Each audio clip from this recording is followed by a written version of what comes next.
welcome to a new episode in the Creator Series, where we plan our content in a new way, or a way that is, well, it comes from the way they plan in business, and it's not a way to plan your content, but we are planning our content, but you can really use it for anything.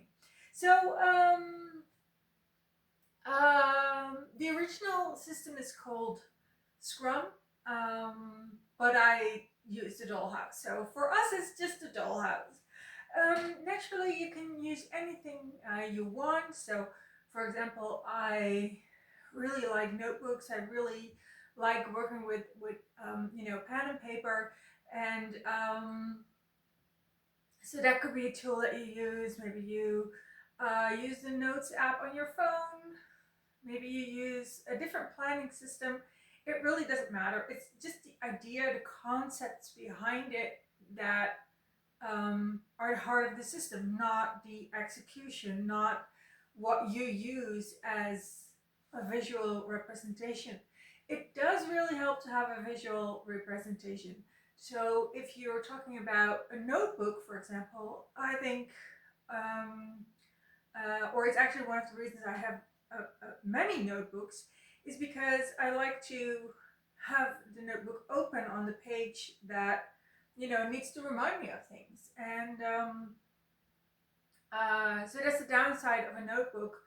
Like, you can only have one one page open, whereas with this Dollhouse, takes up a lot of space.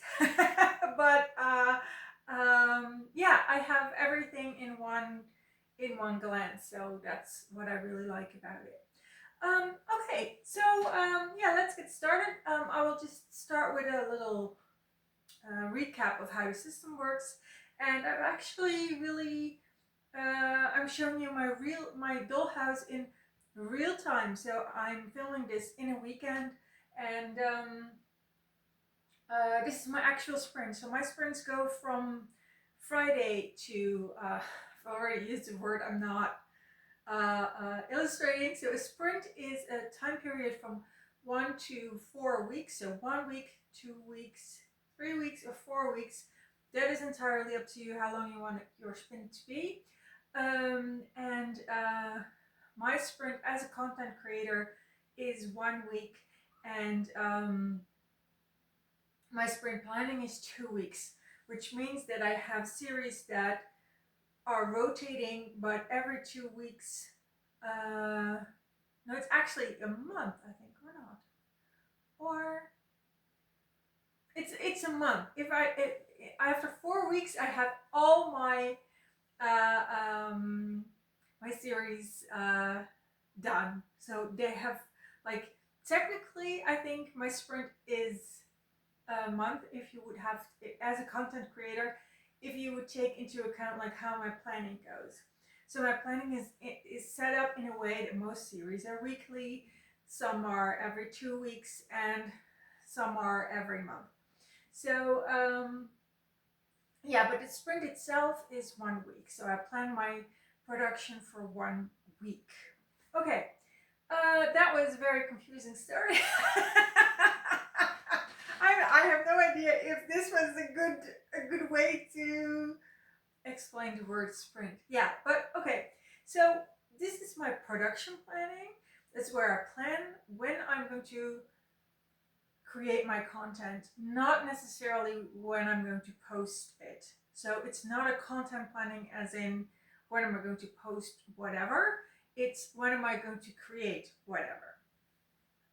Okay, maybe next week we can do a little bit about tying your content planning that you want to post into the planning that you want into your production planning, how you can connect those two. That would be a great topic for next time. So which will be in 2 weeks. So I will be doing that.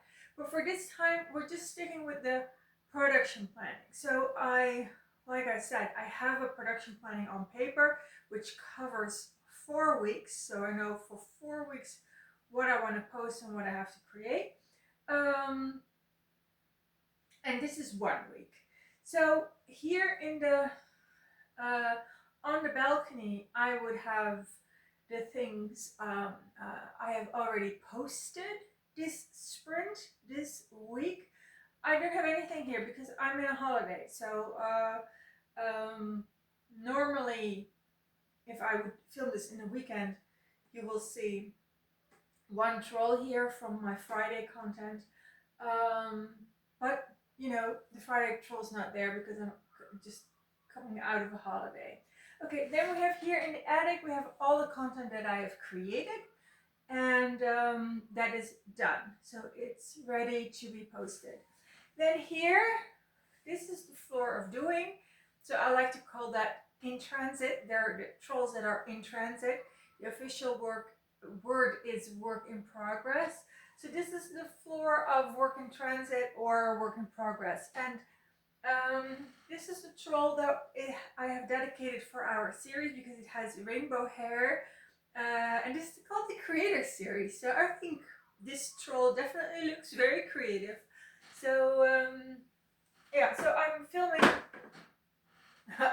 2 videos today. So these trolls are that content is in transit. It's work in progress. And then here I have the content, the trolls that I still have to create this week that I have not done yet. So fortunately for me, that's only one troll. So filming this in the weekend, my sprint goes all the way up to Thursday. So obviously I am very much ahead of schedule even, and on schedule or ahead of schedule. And yeah, so that everything's going really great. So this is the floor where you have everything that is ready, meaning ready as in ready to be taken into production.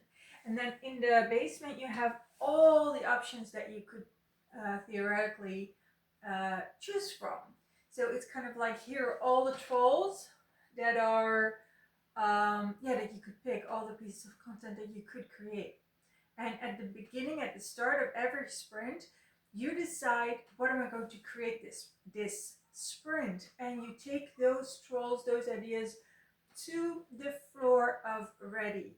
So there's already a difference between everything that you could be doing and you picking the pieces that you're going to create this week. That is already kind of like a process where you add value to something because you pick it. It's kind of like choosing your crayons or choosing your colors for a painting. You've already made a decision about what it's going to be. You're already narrowing it down. So this week for this video, it's a little bit more difficult for me to explain the purpose of the ground floor and what it means to have, infinite possibilities and trolls there, because I have all these little trolls here and they mean something else. They're actually what this video is about. So all these tiny trolls here are not there to represent infinite possibilities, although of course they could. But they're here because I want to start working with something new, and that is daily trolls. And the reason is that during my holiday I lost so much time because I had to catch up with my finance and my housekeeping that I have basically just abandoned it the first 4 months of 2026. But I did start taking corners, especially after January, and it had gotten so much that I just had to invest, whole, hours and hours in order to get everything sorted out. And it was such, it was such a bad way to, well, not bad. I mean, in a way, you're just happy that it's done. But I think we can all agree that we like to spend our holiday in a different way. So I explained the concept of technical debt in the last video as well, and that is related to this. So in the production in companies where Scrum is from, technical debt is used in order to uh, um, describe shortcuts that you have taken that with regard to the product. So, for example, I don't know that you create a book and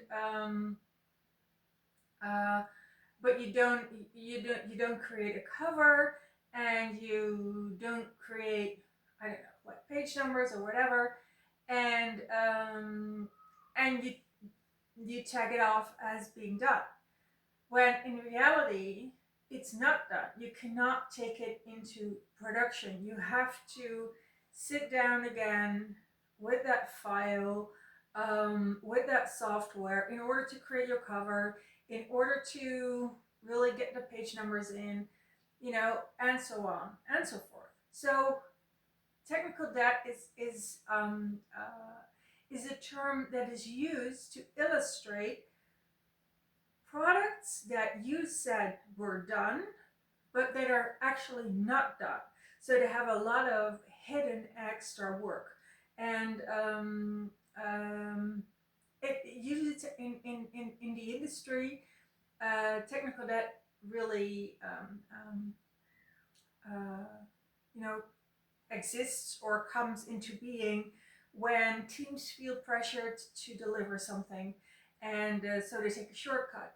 And that shortcut, the effect that it has on the product, that is called technical debt. So in the industry, technical debt is very much tied to a product. Obviously, my housekeeping and my finance are definitely not tied to any product, and also not tied to the content that I have created. However, the reason that I'm calling it technical debt is because if they start accumulating, ultimately I will not be able to create my content. So there is a point when, you know, not doing your finances is going to directly influence your work, or not doing your housekeeping is directly going to influence your work, and that you have to take whole days off from your work in order to get your finances in order. So it really reduces the number of hours that you can spend on your content. So the reason I want to that I introduced technical debt here in this system is to make it visible that you can't just take shortcuts with neglecting those parts of your personal life, because it's going to influence the way that you create content, or the time that you have that you create content. It's just, you're just pushing the problem forward ahead of you. one time you're going to, there will be a time when it bites you in the ass. So yeah, so this is a system where you say, okay, this is the content that I'm going to need. I have my planning, and I've scheduled that my production planning needs to be in a certain way. In this week, I have to create all these kinds of pieces of content. That's all in this system. But what I really wanted to do was, okay, we need a little extra here. We need these daily trolls so that you can see that you're on schedule, and that you don't have this this work piling up behind the scenes, like in my case, in my finances and in my housekeeping. You don't have this hidden work piling up, and because then it looks really great. Your result looks really great. Like every week, you bring all your trolls to the top floor. Every week you hit your production goals, but behind the scenes, the work is piling up. Now, this is also the reason why I do consider housekeeping and finances technical debt, and not, for example, getting enough exercise. And that is because not getting enough exercise is not a good thing, but it's not work that piles up. Like, you don't have to spend half your holiday catching up on you not having had enough exercise the first 4 months of the year. So um, technical debt does not necessarily cover all areas in life that are important. But what I want to do with daily trolls, and what I mean when I say that we as content creators can create technical debt in other areas of life, what I mean is you may be neglecting things and they start piling up, and you think, okay, I have my production schedule and I make everything. And at the same time, you're creating a huge problem for yourself. And so that's what I call technical debt. It's the things that we don't see that start piling up when we, on surface level, it looks like we're doing a great job. And that's why I have the little trolls, the daily trolls. So, like I said, for me it was housekeeping and finance. For you, it might be something else. It's just something that starts taking up a lot of mental space if you don't do it. Like, you have this awareness all the time, like, oh, I have to do it, I have to do it, and you keep dreading it. And okay, so you have that. Um, I lost my track. I don't know. Anyway, yeah. So for me, it was finance and housekeeping, and that's obviously very specific for a content creator who works from home, and maybe you're using this system for something else, and then yeah, it will be something else for you, where you create technical debt because you take shortcuts. Okay, I have estimated that if I attend to my finances every day, just a little bit, then I'm good. So let's say 6 days a week I attend, and then it can be like 10 minutes, it can be 30 minutes if there's a lot to do, but it has to be a daily thing. So it's not about the length, it's about the frequency. So I have six trolls with pink hair. They're the daily trolls for my finances. And I already did this on the first day of the sprint, Friday. And so I have one troll, one technical debt. No, not a technical debt troll, a daily troll. One daily troll for finance already done. I'm going to put it here on the stairs. So I have one of the six trolls, the six daily trolls that I have here for my finance. I have that done. So, and I have 5 more to go. So these finance trolls with the pink hair, they're not there. These daily trolls, they're not there because they directly contribute to the content, because they directly contribute to my outcome. They're there to prevent the technical debt behind the scenes from accumulating. And for the housekeeping, I have estimated that if I do 3 hours a week in the housekeeping, then I'm pretty solid. And so that can be like three single hours, or it can be six sessions of 30 minutes. Doesn't really matter. So these are the trolls. Like, I have 2 30-minute trolls with green hair, 2 30-minute trolls with yellow hair, and 2 30-minute trolls with purple hair. And I haven't done any housekeeping since the beginning of this sprint. So all these trolls are still on the ground floor. And at the end of the sprint, so that's Thursday, then I want all my daily trolls to be moved up to the first floor, so that I know, like, okay, I'm up to speed, I have done my work, I've done the daily trolls. And yeah, and that's it for today. I realized I did introduce the concepts of technical debt. So that's everything that piles up behind the scenes and it needs to get done someday. Um, and I've introduced the concept of the daily chores, which is what is the minimum that you have to do every day or every week in order to avoid that technical debt that piles up behind the scenes. But I have not introduced the two uh, trolls, the push trolls.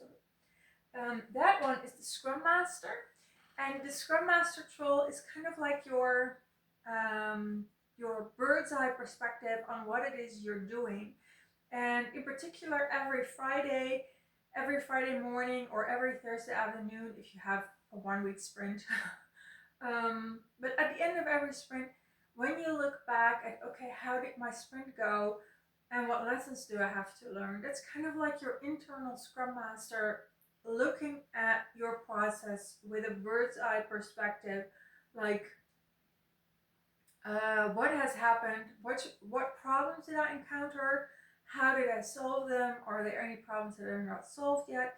So it's kind of like your inner professional reviewer. And this is the frog monster. And the frog monster is actually a value monster. So I compare it to the Tamagotchi, which is an electronic pet. And the electronic pet gets turns into a really beautiful little monster if you feed it well and if you play with it and if it goes to bed on, if you put it to bed on time. And it turns into a very undisciplined monster that cheats with games if you don't feed it well and if you don't treat it well. So it's the same with the frog monster. So the frog is spelled with two C's, and these are the values that are from the system of Scrum. So they're really the values that the industry has determined, like, okay, these are our values for applying the system of Scrum. And the F is focus, the R is respect, the O is openness, the C is courage, and the other C is commitment. And when in doubt, if you encounter any problems in your work as a content creator or for whatever you are using this system, then the frog monster is really good to, to take into account these 5 values if you have to decide what to do. And how do these 5 values apply to the problem that you're encountering? So these trolls are more like they represent the softer side of the system, and the more nurturing side, not very production oriented, but very value based and even emotion oriented, feeling oriented. So that was it for today. I will be back with this series in 2 weeks, and then I'll make a start with, okay, how do you tie the content planning, as in what you want to create, what you want to produce, and I say content, but again, you can use it for anything you want. How do you tie that into what your production schedule? So how do you match that? And yeah, so let's do that next time. Okay, see you then. Bye.